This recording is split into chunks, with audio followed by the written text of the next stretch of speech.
नमस्कार दोस्तों। साथियों, जब हम एमपीपीएससी की बात करते हैं तो हमें समझ में ही नहीं आता कि हमारा सिलेक्शन क्यों नहीं हो पाता।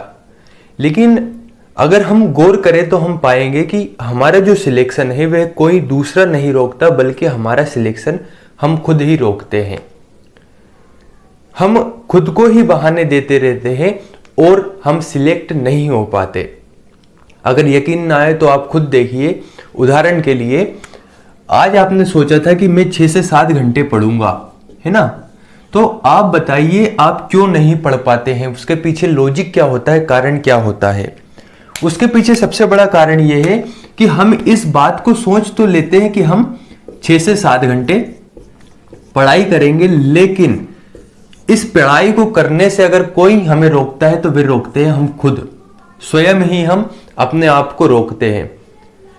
जैसे मान लीजिए आप बहाने बताते हैं कि मेरे पास तो समय नहीं है, मैंने सोचा था कि मैं 6 से 7 घंटे पढ़ाई करूंगा, लेकिन उसी समय अगर आप मोबाइल चलाने लग गए, है ना, तो मोबाइल चलाते चलाते आप बताइए आपके लगभग 4 से 5 घंटे निकल जाते हैं।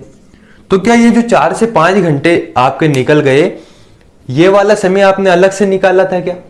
ये समय भी तो वही था जिसमें आपको पढ़ाई करना था, लेकिन आप इस बात को कभी समझ ही नहीं पाते और आप खुद को ही बहाने यहां पर देने लगते हैं कि मेरे पास तो समय नहीं है, इस वजह से मैं इतना नहीं पढ़ पाता हूं। जबकि आपके सिलेक्शन को अगर कोई रोकता है तो वे स्वयं आप ही होते हैं। आप सोचते तो है कि मुझे 6 से 7 घंटे पढ़ाई करनी है, लेकिन आप समझ ही नहीं पाते कि आपका जो टाइम है, जो आपका समय है, वह समय जा कहां रहा है। इसके लिए मैंने पहले भी कहा था कि जैसे मान लीजिए आप मोबाइल चला रहे हैं, मोबाइल चलाते चलाते आपके पास जैसे ही नोटिफिकेशन आता है, आप मोबाइल चलाने लगे और आपके 4 से 5 घंटे, कभी कभी तो 6 से 7 घंटे ऐसे निकल जाते हैं कि आपको समझ ही नहीं आता। और इतना मोबाइल चलाने के बाद फिर आप ऐसी स्थिति में रहते ही नहीं है कि आप पढ़ाई कर पाए, है ना?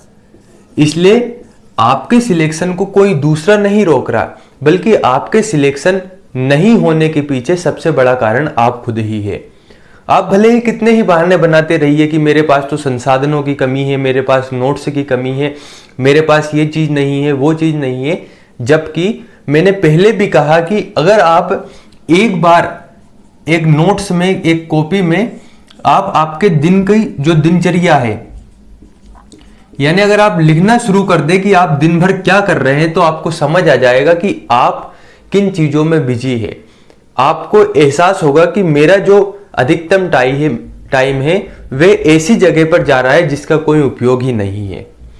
तो इस बात को गौर करना कि आप अगर इतना नहीं पढ़ पा रहे हैं तो इस नहीं पढ़ने के पीछे कोई दूसरा कारण नहीं है, कोई दूसरा आपको सिलेक्ट होने से नहीं रोक रहा, बल्कि सिलेक्शन होने से जो रोक रहे हुए आप खुद ही है।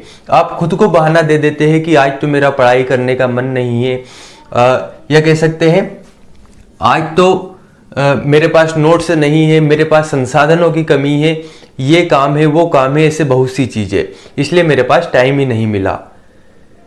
आपने कभी सोचा आपको जिस काम में इंटरेस्ट है उस काम को करते करते कब समय निकल जाता है आपको पता ही नहीं लगता? ऐसा क्यों होता है? ऐसा इसलिए होता है क्योंकि आपका उस काम में इंटरेस्ट है और उस समय आप खुद को बहाना नहीं देते।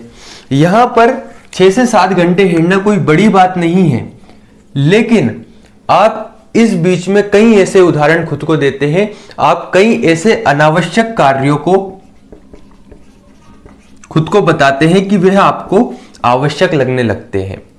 तो मेरे साथियों, अगर आपको लगता है कि मेरे द्वारा कही गई बातें भी झूठी है, तो मैंने कहा आप एक नोटबुक जिसमें पूरे दिन की जो दिनचर्या आपकी रही उसको लिखना शुरू कीजिए। 7 दिन बाद आप देखेंगे कि आपका समय ऐसी चीजों में जा रहा है जहां उसका कोई औचित्य ही नहीं है। तो ध्यान रखिएगा, अगर आपका सिलेक्शन नहीं होता है तो इसके पीछे सबसे बड़े जिम्मेदार आप खुद ही रहते हैं। धन्यवाद।